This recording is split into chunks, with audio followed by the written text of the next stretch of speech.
कृष्ण हरे कृष्ण कृष्ण कृष्ण हरे हरे हरे राम राम राम हरे हरे। आज इस YouTube channel से जुड़ने के लिए सभी श्रद्धालु भक्तों को कोटि कोटि नमन वंदन दंडवत। आज हम कथा सुनाने जा रहे हैं। वृंदावन में नारद जी को भक्ति से भेंट हुआ। उसके पहले नारद जी जब चले थे भ्रमण करने के लिए बद्री विशाल में गए, तो बद्री विशाल में गए तो वहाँ संत कुमारों से मिले। बहुत चिंतित थे, बहुत चिंता थी नारद जी को। संत कुमारों ने पूछा कि आप तो वैष्णव हो, वैष्णवों को चिंता शोभा नहीं देता, चेहरे पर जो चिंता है, चिंता क्यों है? वैष्णव तो कभी चिंतित नहीं रहते हैं, वहीं वैष्णव होता है जिसके पास चिंता न हो। फिर आपके पास इतनी चिंता है, क्या कारण है? तो नारद जी बोले कि जब हम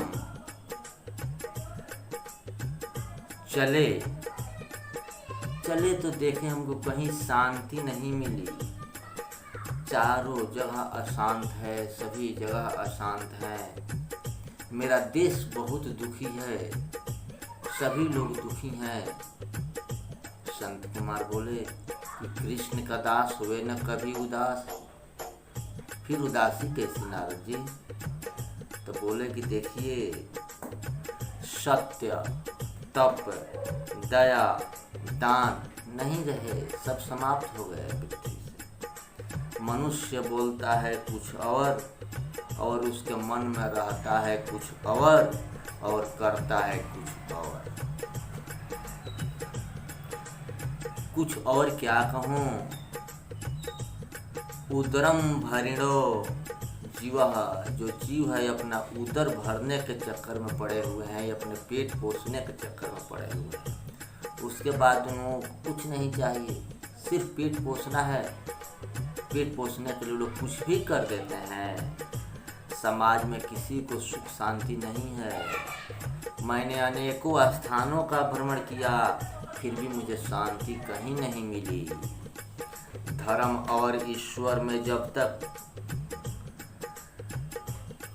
आस्थावान नहीं बनोगे, उन पर विश्वास नहीं करोगे, आस्था नहीं रहोगे, तब तक देश सुखी नहीं हो सकता है। तो धर्म में किसी का आस्था रहा नहीं, किसी का विश्वास रहा नहीं।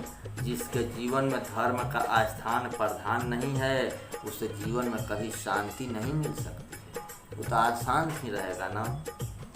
धर्म और ईश्वर को भूलने वाला मानव कभी सुखी नहीं होता, न हुआ है और न होगा। जगत में अब धर्म कहीं रहा ही नहीं, धर्म चारों तरफ से समाप्त हो गया है। नारद जी ने कहा कि जब हम चले तो देखे, क्या देखे कि लिखा है ब्रह्मचारी का आश्रम, और उस आश्रम में बच्चे खेल रहे हैं, बच्चे आवाज लगा रहे हैं, बच्चे की किलकारियाँ गूंज रही है। लिखा है त्यागी जी का आश्रम, और त्यागी जी के आश्रम में क्या है? लग्जरी गाड़ियाँ लगी हुई हैं, उसमें टीवी लगे हुए हैं, अनेकों सुख सुविधाएं हैं वहाँ। तो ब्रह्मचारियों के आश्रम की स्थिति है, त्यागियों की आश्रम की स्थिति है। तो सभी लोग अपने धर्म से विमुख हो गए हैं, धर्म की तरफ तो कोई जाना ही नहीं चाहता है। अब उसके बाद क्या होता है? जगत में असत्य बहुत बढ़ गया है। असत्य के समान कोई पाप नहीं है। सभी लोग धोखा कर रहे हैं, सब लोग अपने आप को धोखा दे रहे हैं, दूसरे को धोखा दे ही दे रहे हैं, खुद को धोखा दे रहे हैं और दूसरे को धोखा में डाल रहे हैं। यदि सच्चा आनंद पाने की निष्ठा हो तो सत्य पर निष्ठा रखना होगा, सत्य के शरण में जाना होगा। और इस कलयुग में कोई सत्य के शरण में जाने को नहीं चाहता। असत्य बोलने वाला कभी सुखी नहीं हुआ है और न कभी सुखी होगा। मितभाषी बनोगे तो सत्यभाषी बनोगे। जगत में कहीं भी पवित्रता दिखाई नहीं देती। शरीर और वस्त्र जिस प्रकार साफ सुथरा है, उस प्रकार किसी का अंतरात्मा साफ सुथरा नहीं है, साफ सुथरा नहीं रह सकता। मनुष्य को अपने जीवन का लक्ष्य मालूम नहीं है, वह मंद बुद्धि करने योग्य काम को करता ही नहीं है और जो नहीं करना चाहिए उसी को करता है। जगत में अन्न का विक्रय होने लगा है, ज्ञानियों अपने ज्ञान को बेचने में लगे हुए हैं। जगत में पाप बहुत बढ़ गया है। भोजन बनाया जाता है, नहीं सध रहा है तो उसको गड्ढे में डाल दिया जाता है, मगर किसी भूखे को नहीं खिलाया जा रहा है। इस धरती के माता ने अन्न को अपने पेट में समेट लिया है। इसी अत्याचार के चलते ब्राह्मण को चाहिए कि निष्काम भाव से जगत को ज्ञान दे।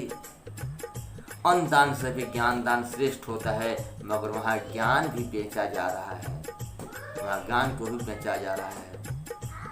उस पर सिर्फ एक का अधिकार रह गया है, वही उसका अधिकारी बनना चाहता है, दूसरे को ज्ञान देना ही नहीं चाहता। सदा ज्ञान से शांति मिलती है, तो ज्ञान नहीं मिलेगा तो शांति किसको मिलेगा। पाप बहुत बढ़ गया है, पवित्रता नष्ट हो गई है, मनुष्य की भावना सबसे बिगड़ी है, वे विश्व का जीवन भी विकृत हो गया है, सब कुछ तहस नहस हो गया है। मुझे संसार में कहीं शांति नहीं मिली। मैं घूमते घूमते वृंदावन में जमुना जी के किनारे गया। जब मैंने जमुना जी के किनारे गया तो देखा कि एक युवती बैठी हुई है, चारों तरफ से उसकी युवतियाँ घेरी हुई हैं और उसको तरह तरह से समझा रही हैं और वो रोए जा रही है। मैं वहाँ गया, देखा क्या हुआ है। जब नज़दीक जाकर देखा तो देखते हैं कि वो युवती बैठी हुई है और उसके जंघे पे दो पुरुष सोए हुए हैं जो वृद्धावस्था में है। फिर मैंने सोचा कि हम उधर जाते हैं, वो औरतों की बात है, औरतों के चक्कर में संतों को नहीं पड़ना चाहिए। अगर हम जा रहे हैं उधर, अगर किसी औरत ने हमको कुछ कह ही दिया तो फिर मेरी क्या रह जाएगी, मेरी तो सब कुछ खत्म हो जाएगी। मैं गया और वहाँ जब घूम कर निकलने लगा तो ज्योति ने बोली, भो भो साधु क्षणम तिष्ठ क्षणम तिष्ठ। मैं रुक गया वहाँ जाकर देखा, बोला क्या हुआ है, क्यों आप इतने उदास हो। साधु कौन होता है? जो दूसरों के काम के लिए अपना जीवन निछावर कर दे, कल्याण के लिए अपना जीवन निछावर कर दे, वह साधु होता है। जो समय के कीमत को समझे वो साधु होता है, जो समय की कीमत को नहीं समझता है उसको बहुत दुख होता है, अंत काल में बहुत पछताना पड़ता है। अतः जब एक क्षण ठहरने के लिए उस युवती ने कही तो मैंने पूछा कि देवी जी आप कौन हैं, क्यों रो रही हैं।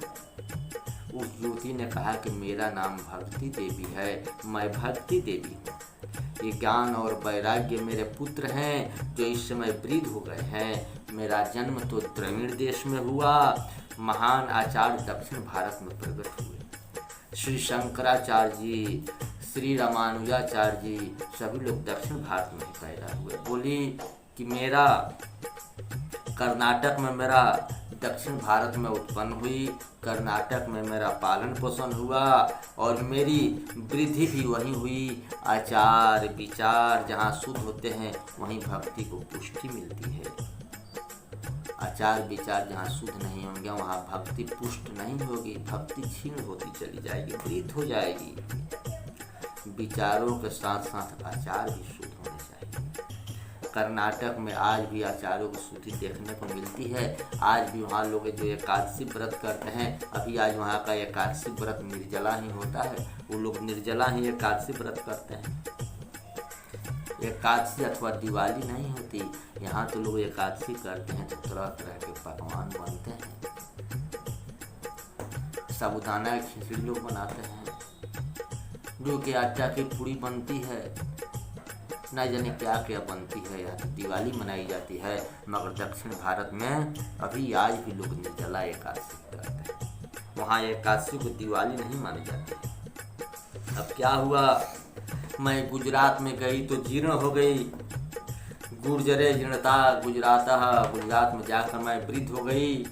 अपने दोनों पुत्रों के साथ वहाँ वृद्ध हो गई। धन का दास जो होता है प्रभु का दास नहीं हो सकता है। उसको तो धन से मतलब है, प्रभु से क्या मतलब है। गुजरात कांचन की लोभी है, वहाँ के लोगों को धन चाहिए, संपत्ति चाहिए। अतः भक्ति वहाँ जाकर छीन हो गई। भक्ति के दो बालक हैं, ज्ञान और वैराग्य। भक्ति का आदर ज्ञान और वैराग्य के साथ करो। ज्ञान और वैराग्य मूर्छित होते हैं तो भक्ति भी रोती है। ज्ञान और वैराग्य जब मूर्छित नहीं हो तो भक्ति हंसेगी। जब ज्ञान और वैराग्य मूर्छित हो जाए तो भक्ति कैसे हंसे। भक्ति रोती है। कलयुग में ज्ञान और वैराग्य क्षीण होते हैं, बढ़ते नहीं हैं। उसके बाद क्या हुआ, नारद जी बोले तुम क्या करें, तो बोली कि कोई उपाय करो जिससे मेरे ये लड़के होश में आ जाएं। तो नारद जी ने उन्हें तरह तरह के मंत्रों का उच्चारण किया, तरह तरह के पारायण किए, बहुत पुराणों के पारायण किए, मगर ज्ञान और वैराग्य पर कोई उसका प्रभाव नहीं। नारद जी ने जैसे गीता का पारायण किया तो थोड़ा सा प्रभाव पड़ा, थोड़ा सा उनके अंग हिले, फिर वैसे ही हो गए। नारद जी सोचे कि अब हम इसके लिए क्या करें। नारद जी बहुत चिंतित हो गए। वहाँ नारद जी सोचे कि इस कलिकाल में जगत में बहुत अधर्म बढ़ गया है, इसी से इनको मूर्छा आई है। इस वृंदावन की प्रेम भूमि को तुम तो भक्ति को पुष्टि मिल गई, इसलिए कि भक्ति में ज्ञान की नहीं, भक्ति में तो प्रेम की आवश्यकता है। तो वहाँ प्रेम है तो वहाँ तो भक्ति पुष्ट हो गई, मगर ज्ञान और वैराग्य पुष्ट नहीं हुए। कलयुग में ज्ञान और वैराग्य की उपेक्षा होती है, अतः निरुत्साहित होकर ज्ञान और वैराग्य वृद्ध हो गए। ज्ञान और वैराग्य के साथ मैं भक्ति को जागृत करूंगा। वहीं नारद जी ने प्रण किया, ज्ञान और वैराग्य के साथ मैं भक्ति का प्रचार करूंगा। नारद जी ने ज्ञान वैराग्य को जगाने के लिए अनेक प्रयत्न किए, मगर जब कुछ नहीं बना तब नारद जी क्या किए, वे पारायण से जब कुछ नहीं अंतर पड़ा तो शमशान भूमि में जब चिता जल रही होती है, जब चिताएं जलती है तो उसे देखकर कई व्यक्तियों को वैराग्य आ जाता है, परंतु वह वैराग्य टिकाऊ नहीं होता।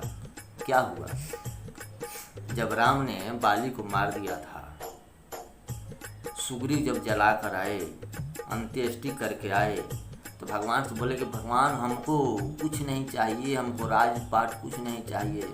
बाली इतना बलवान था, इतना बलवान होने के बाद भी आज वो आपके बाणों द्वारा मारा गया, इसलिए सब कुछ बेकार है, सब कुछ नाशवान है, हमको कुछ नहीं चाहिए प्रभु। बाली जैसा आदमी को जब इस स्त्री को छोड़कर जाना पड़ा तो हमको कौन पूछता है।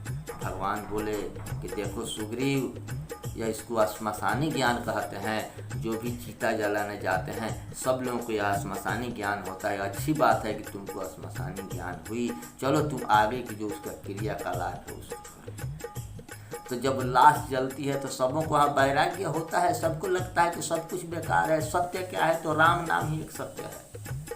मगर जब वहाँ से आता है और फिर जब घर में समाता है तो फिर चारों तरफ से छाप लेता है। तो नारद जी सोचे कि चलो अब हम क्या करेंगे, चलकर और ज्ञान और वैराग्य को किसी तरह जागृत करेंगे। जागृत करके ज्ञान वैराग्य और भक्ति का एक साथ हम प्रचार करेंगे। घर घर में जाकर भक्ति को स्थापित करेंगे, ज्ञान और वैराग्य को स्थापित करेंगे। नारद जी यही सोचे और उसके बाद उसके लिए उद्योग करने लगे। आज की कथा हम यहीं रोकते हैं, फिर अगली कथा हम कल दूसरे एपिसोड में देंगे। हरे कृष्णा कृष्णा कृष्णा हरे हरे, हरे राम राम राम हरे हरे।